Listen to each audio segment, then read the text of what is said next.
Right out of the gate, we've got two very different courtroom personalities. One defendant is about to flood the record with sovereign citizen talking points, while the other is about to learn that a judge's patience is a privilege, not a right. Watch closely because both cases end up revolving around the same thing, credibility. And let me know in the comments, which courtroom strategy do you think fails harder? All right. Court is calling People versus Brendan Troutman in 25 CR 2239. I can have appearances. Holly speaks for the people. And Brendan Troutman in proprio persona, all rights reserved. All right, Ms. Troutman, last time we were here, you had informed the court you were still seeking counsel and you did not get the application for public defender's office even after the record was made if there was any changes to your finances. So how are you proceeding today? Well, I'm forced to be going to trial on this, I guess, if this is the last arraignment. I do not have the funds to secure private counsel. For the record, did you inquire the public defender's office again after your last arraignment? Yes, my income hasn't changed. I've moved my budget around to accommodate a small savings amount to secure a private attorney.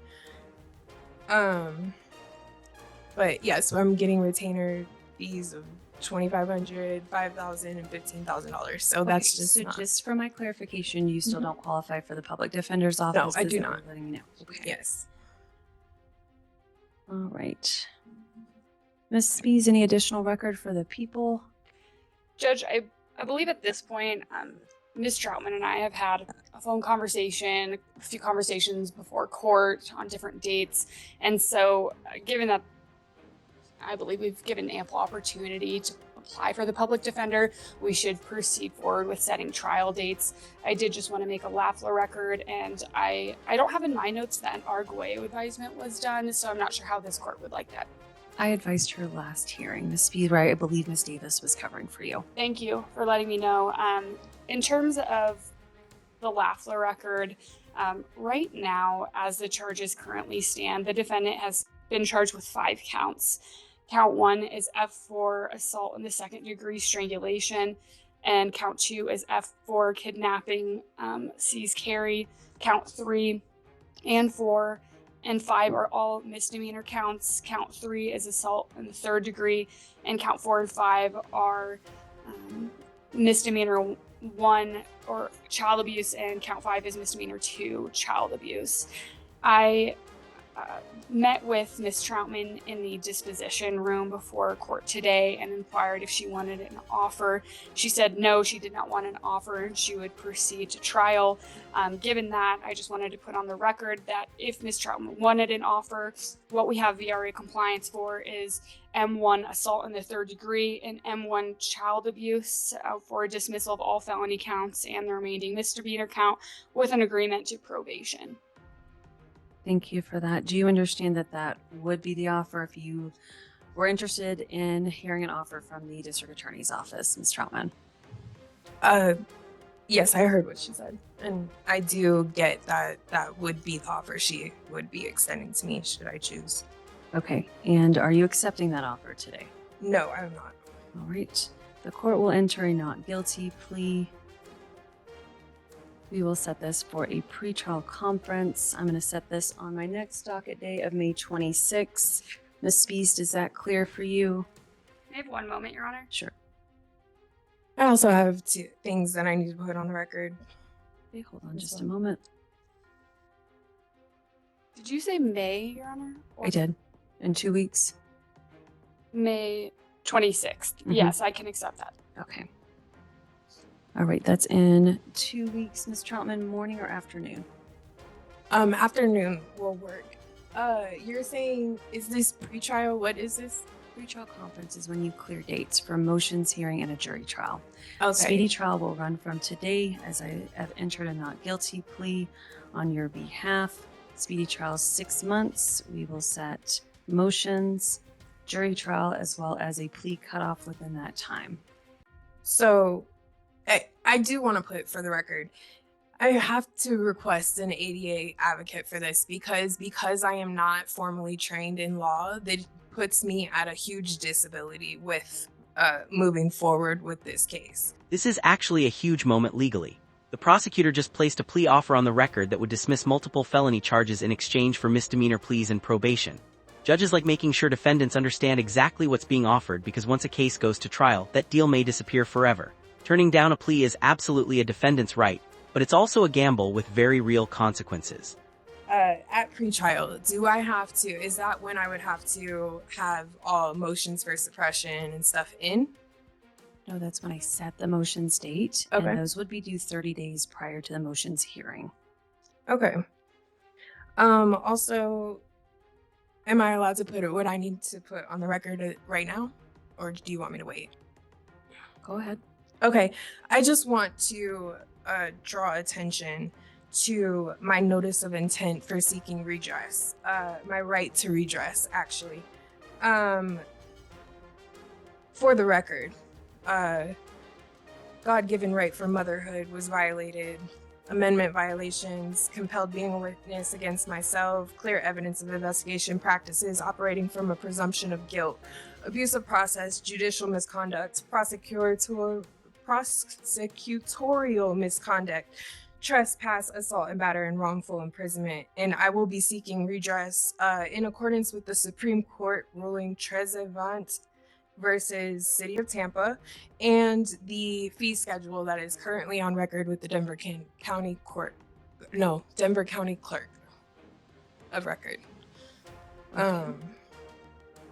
In accordance with 42 U.S.C. 1983, 18 U.S.C. 241, and 18 U.S.C. 242. Notice is given. All right. Pre-trial is set in 2 weeks. You're indicating afternoon setting. I can do a 2:30 if that clears with Ms. Spies. Judge, I am in a motions and status conference at 1:00 in Division 500. We've already had a motions hearing, so I don't think it would take too long. But I fear if it goes past an hour and a half, then I may make this court late. How about I do an 11 a.m.? Can you do an 11 a.m.? 11? Yeah, that would work. I can accept that. Okay. Thank you. All right, Ms. Troutman, I will see you back on May 26th in this courtroom at 11 a.m. for a pretrial conference. The parties I do provide dates for jury trials and motions if you can clear that before I call the case. Yes, Judge. And there it is, the Sovereign Citizen Greatest Hits album. References to fee schedules, constitutional violations, federal statutes, and personal redress claims all rolled into one speech. The problem? Courts generally care about legally relevant motions supported by evidence, not self-declared notices and fee schedules. Notice how the judge doesn't debate any of it. She simply moves the case forward. Mr. Locke, is that you? I can't hear you or see you, Yes. but I guess that is Yes, you. Your Honor. Okay. Can you hear me? I can. Is there a button for you to be able Just to start my push? video. Should I hit that? Yes, please hit that. Okay, there we go. Right. Now I see myself. Okay, I swear that you were put on the. I might have to refresh. Yeah, I can't pull it up on my computer. Oh, there we no. Okay. There we go. All right. We'll go on the record in the matter 26 GF89, group file of Ryan Locke. Appearances are we have the Assistant District Attorney appearing by video conferencing. We have Mr. Locke appearing by video with approval of in custody in Burnett County Jail. Mr. Locke was arrested a couple days ago. Bail was set at $500 cash with certain conditions. And then Mr. Locke, I received your letter here today requesting that the court consider lowering that to $250. And in that letter, you say that you promise you'll do, you say, I promise that I will do right. You won't see me back here except for court. And so you're pleading with the court to lower that and to trust you that you're going to make your court appearances and engage in this process. Is that correct? Yes, Your Honor. See, I've never missed court ever, and I had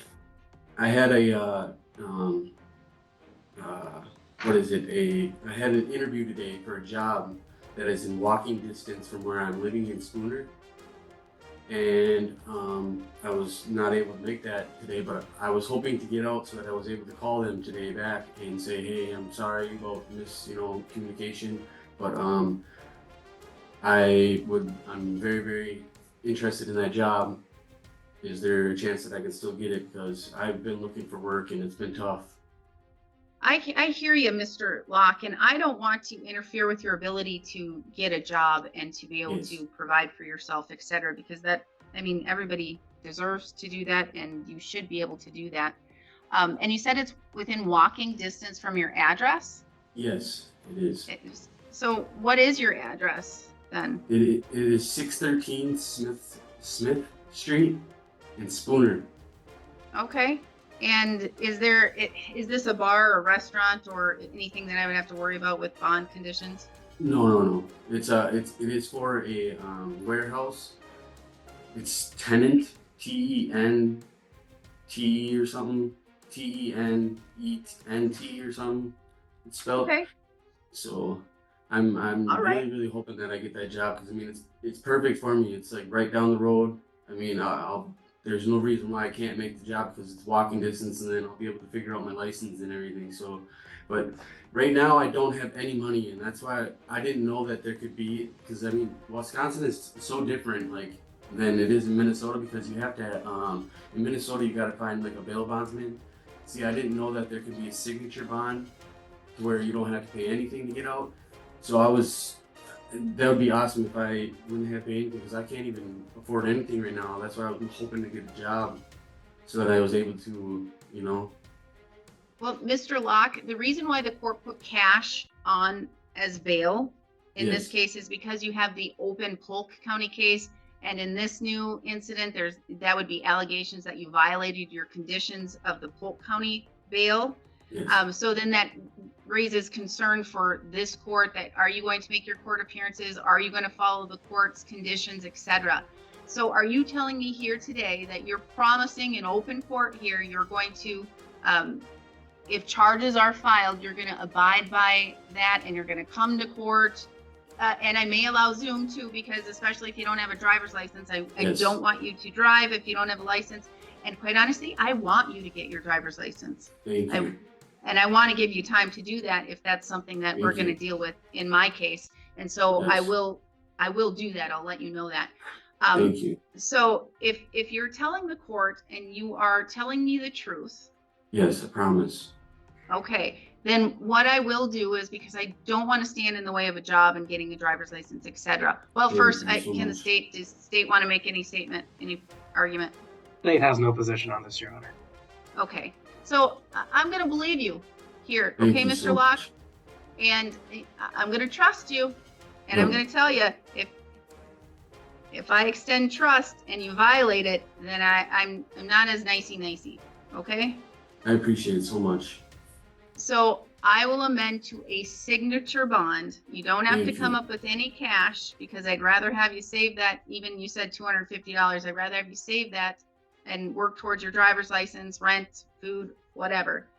So it'll be a signature bond, and you just have to follow the conditions of your Polk County case and make your court appearances here, and don't commit any other crimes or do those things that are written on your bond, okay? Yes, I promise you. Thank All you right. so much. Okay, so now we have your address, and did I ask for a telephone number? Yes, I did. I think, did I? Is it 763 4394? 4394 763. Let me see. 4394. Correct. Yep. We have that. We're good to go. Okay. Okay, Mr. Locke, thank you. Let me see. You are currently set right now for May 2nd. May 2nd? I thought it was the 6th. Oh, sorry. You're right. May 6th. Okay. See, you're smart. You're paying attention. I'm glad to hear that. May 6th at 2. May 6th at 2. And I'm going to tell you, because I am extending you this trust, Yep. if you want to appear by video conferencing at that time, because it'll be an arraignment, I don't want you to have to miss too much work. You can do that, okay? Thank you. Thank you. I appreciate it. And you're going to cooperate with the court. You're going to try and see about getting these matters resolved one way or another, even if it has to go to trial, all of those things. Yes. Okay. All right. So then we'll see you May 6th at 2 p.m.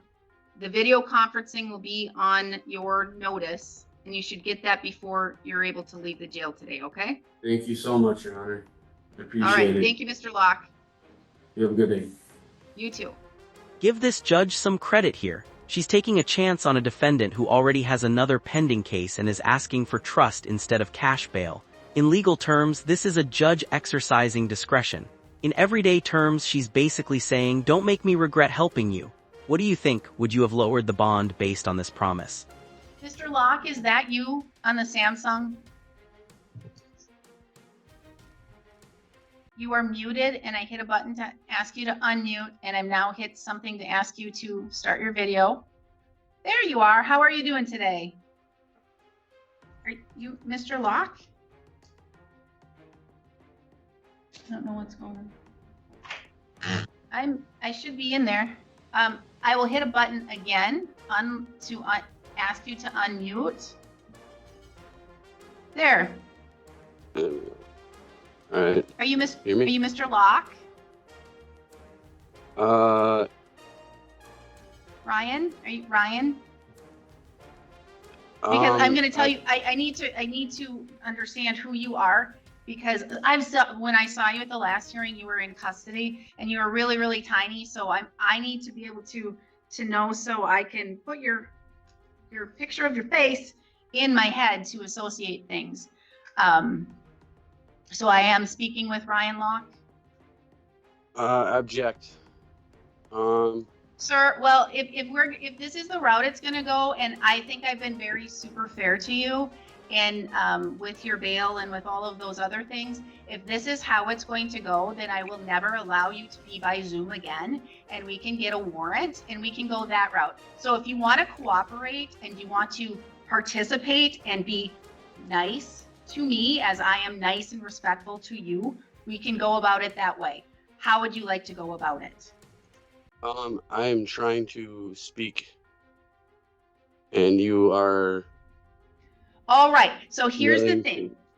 Nope, I'm letting you speak, and you want to speak and tell me all about your contract and how you're going to hold me responsible. I'm not all of those contracting things. anybody. I'm not saying any of that. Well, I'm just then, trying to speak my so then tell me, constitutional rights. That's it. on your birth certificate, did your parents name you Ryan Locke? Yes or no? And I did grant you leniency, Mr. Locke, to appear by video. I have every right to never allow that to happen, ever. You understand that? Yes or no? I'm asking you. Can I ask you a question? Nope, Yes not or no? unless you answer my question. Do you understand what I said? Yes or no? I object, and it sounds like the court is trying to get me into their jurisdiction. All right, we will go on Is the this record court in the matter of record? 26 Is CF this court of 46, record? 26 TR 306, State of Wisconsin versus Ryan object. Locke. The state appears through District Attorney Kevin Schmidt in person. We have Emma Hanu appearing in person. Ryan Locke appears by video conferencing. He did call and ask permission of the court. He was being a cooperating individual and human being. However, he is failing to cooperate here today. Therefore, the court is stating on the record, at no time in the future, at any time whatsoever, Mr. Locke, may you appear by video conferencing or telephone. Your hearings will always be in person hearings. With regards to today, the court will quash the warrant. I don't have to do that, but I'll be nice and I'll quash the warrant. I'm resetting it to another date and time. Ms. Hanu has asked to withdraw. I usually ask for information and go into it. I'm not going to today, Ms. Hanu. You may be withdrawn. The court is going to reset this to another date and time. You were legally served. I have all of that information, so I do know that because you were in my custody, and the court did give you leniency, did modify your bond, was trying to work with you, Mr. Locke. However, you refused to work with the court, and the court finds that to be completely disrespectful. Therefore, I am setting this for another date and time. Mr. Schmidt, is this a your case or a Belay case? It is Assistant District Attorney Ballard, Your Honor. That's correct. All right, so what I'm going to do here today is I am resetting it for May 27th in person at 2:45. May 27th, 2:45 We shall see you then. I strongly recommend that you call the public defender's office and you get another attorney appointed to you. I'm resetting it. Thank you very much. Please? We are adjourned. Bye. Well, that escalated quickly. The moment someone starts talking about the court trying to get jurisdiction over them, experienced judges usually know exactly where the conversation is heading. Notice how the judge doesn't get pulled into a debate about legal theories. Instead, she focuses on courtroom procedure and cooperation. That's often the fastest way to shut down these arguments. We will go on the record in the matters 26 CF 46, 26 TR 306, State of Wisconsin versus Ryan Locke. The state appears through Assistant District Attorney Jose Vila in person. Mr. Locke fails to appear. This matter was scheduled for 2:45. It is 3:22. No appearance. Weather is great and you can drive and get here. There's no weather conditions at all.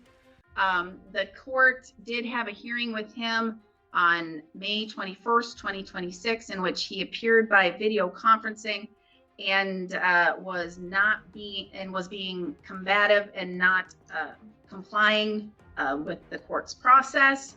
The court ordered him to be here in person today at 2:45. He now fails to appear. What is the state requesting? I would ask for a warrant, Your Honor. The court will issue a warrant, $2,000 cash. Only judge may quash or posting of the cash. He will be provided a new date and time upon posting. The court is going to find him in default for 26 TR 306, and I will assess $200.50, 3 points off of his license for his failure to appear here today. We are adjourned. Oh, and the court will forfeit any cash previously posted pursuant to 969.13 of the Wisconsin statutes. Now we're adjourned. And that's the payoff to the entire story. The judge extended trust, modified the bond, allowed remote appearances, and repeatedly tried to work with the defendant. In the end, failing to appear erased all of that goodwill and resulted in a warrant anyway. It's a reminder that courtroom outcomes are often shaped less by clever arguments and more by simply following the court's orders. Was the judge too patient, or did she give him every opportunity to succeed?